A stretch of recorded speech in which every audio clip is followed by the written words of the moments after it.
Costa और president Ursula von der Leyen, दोनों देशों के डेलीगेट्स, मीडिया के साथियों, नमस्कार।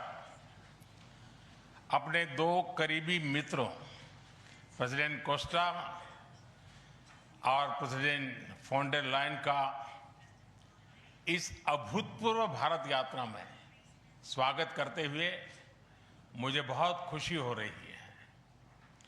कोस्टा जी अपनी सरल जीवन शैली और समाज के प्रति प्रेम के आधार पर लिस्बन के गांधी के नाम से जाने जाते हैं और उर्सुला जी जर्मनी की पहली महिला रक्षा मंत्री नहीं, यूरोपियन यूनियन कमीशन की भी पहली महिला प्रेसिडेंट बनकर पूरी दुनिया के लिए एक प्रेरणा है।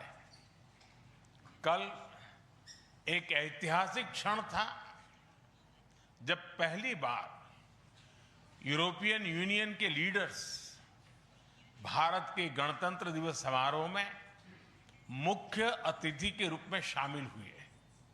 आज एक और ऐतिहासिक अवसर है जब विश्व की दो सबसे बड़ी लोकतांत्रिक शक्तियां अपने संबंधों में एक निर्णायक अध्याय जोड़ रही है। फ्रेंड्स, पिछले कुछ वर्षों में भारत और यूरोपियन यूनियन के संबंधों में उल्लेखनीय प्रगति हुई है।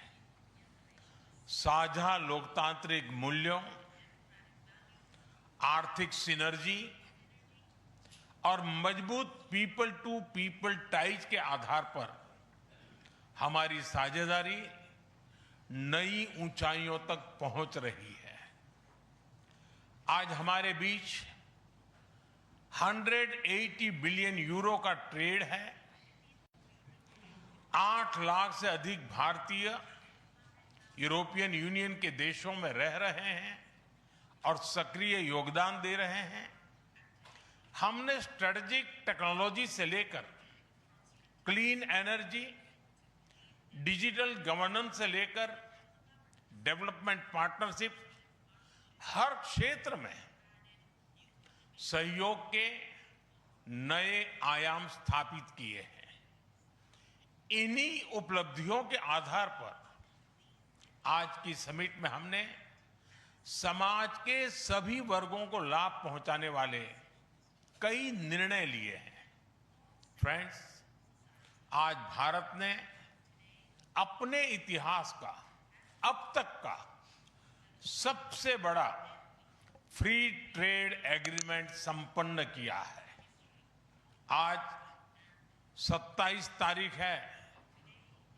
ये सुखद संयोग है कि आज ही के दिन यूरोपियन यूनियन के 27 देशों के साथ भारत ये एफटीए कर रहा है। यह एक ऐतिहासिक समझौता हमारे किसानों, हमारे छोटे उद्योगों, इसके यूरोपियन मार्केट तक पहुंच आसान बनाएगा, मैन्युफैक्चरिंग में नए अवसर पैदा करेगा और हमारे सर्विसेज सेक्टर के बीच सहयोग को और प्रबल करेगा।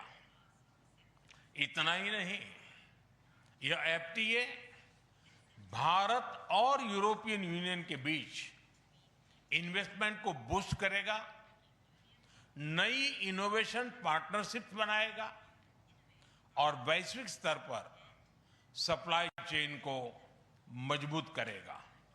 यानी यह सिर्फ ट्रेड एग्रीमेंट नहीं है, यह साझा समृद्धि का नया ब्लूप्रिंट है। फ्रेंड्स, इस महत्वाकांक्षी एफटीए के साथ साथ हम मोबिलिटी के लिए भी एक नया फ्रेमवर्क बना रहे हैं। इससे भारत के स्टूडेंट्स, वर्कर्स और प्रोफेशनल्स के लिए यूरोपियन यूनियन में नए अवसर खुलेंगे। साइंस एंड टेक्नोलॉजी में हमारा लंबे समय से एक व्यापक सहयोग रहा है। आज हमने इन महत्वपूर्ण लिंकेजेस को भी और मजबूत करने का निर्णय लिया है। फ्रेंड्स, रक्षा और सुरक्षा सहयोग किसी भी स्ट्रेटेजिक पार्टनरशिप की नींव होती है और आज हम इसे सिक्योरिटी एंड डिफेंस पार्टनरशिप के जरिए औपचारिक रूप दे रहे हैं। इससे काउंटर टेररिज्म, मैरीटाइम और साइबर सिक्योरिटी में हमारी साझेदारी और गहरी होगी। यह रूल्स बेस्ड इंटरनेशनल ऑर्डर के प्रति हमारी साझा प्रतिबद्धता को भी बल देगा। इंडो पैसिफिक क्षेत्र में हमारे सहयोग का दायरा और बढ़ेगा और इसके साथ हमारी डिफेंस कंपनी को डेवलपमेंट और को प्रोडक्शन के नए अवसर साकार करेगी। फ्रेंड्स, आज की इन उपलब्धियों के आधार पर हम अगले 5 वर्ष के लिए एक और भी एम्बिशियस और होलिस्टिक स्ट्रेटेजिक एजेंडा लॉन्च कर रहे हैं। एक जटिल वैश्विक वातावरण में यह एजेंडा स्पष्ट दिशा देगा, हमारी साझा समृद्धि को आगे बढ़ाएगा, इनोवेशन को गति देगा, सुरक्षा सहयोग और सुदृढ़ करेगा और पीपल टू पीपल टाइज को और गहरा करेगा। फ्रेंड, भारत और यूरोपियन यूनियन का सहयोग एक पार्टनरशिप फॉर ग्लोबल गुड है। हम इंडो पैसिफिक से लेकर कैरेबियन तक ट्राइलेटरल प्रोजेक्ट को विस्तार देंगे। इससे सस्टेनेबल एग्रीकल्चर, क्लीन एनर्जी और विमेन एम्पावरमेंट को ठोस समर्थन मिलेगा। हम साथ मिलकर आईमैक कॉरिडोर को ग्लोबल ट्रेड और सस्टेनेबल डेवलपमेंट की एक प्रमुख कड़ी के रूप में स्थापित करेंगे। फ्रेंड्स, आज ग्लोबल ऑर्डर में बड़ी उथल-पुथल है।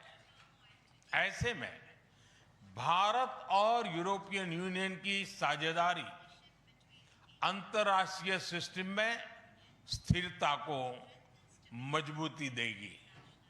इस संदर्भ में आज हमने यूक्रेन, पश्चिमी एशिया, इंडो पैसिफिक सहित कई वैश्विक मुद्दों पर विस्तार से चर्चा की। मल्टीलेटरलिज्म और इंटरनेशनल नॉर्म्स का सम्मान हमारी साझी प्राथमिकता है। हम एकमत है कि आज के चैलेंजेस का समाधान करने के लिए ग्लोबल इंस्टीट्यूशंस का रिफॉर्म अनिवार्य है। फ्रेंड्स, राष्ट्रों के संबंधों में कभी-कभी ऐसा क्षण आता है जब इतिहास स्वयं कहता है, यहीं से दिशा बदली, यहीं से एक नया युग शुरू हुआ। भारत की और यूरोपियन यूनियन की यह ऐतिहासिक समिट वही क्षण है। मैं एक बार फिर इस अभूतपूर्व यात्रा के लिए, भारत के प्रति आपकी मित्रता के लिए और हमारे साझा भविष्य के प्रति आपकी प्रतिबद्धता के लिए प्रेसिडेंट कोस्टा और प्रेसिडेंट फोन डेर लायन का हार्दिक धन्यवाद करता हूं। Thank you.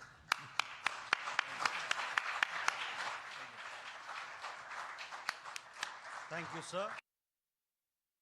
Request His Excellency, Mr. Antonio Costa, President of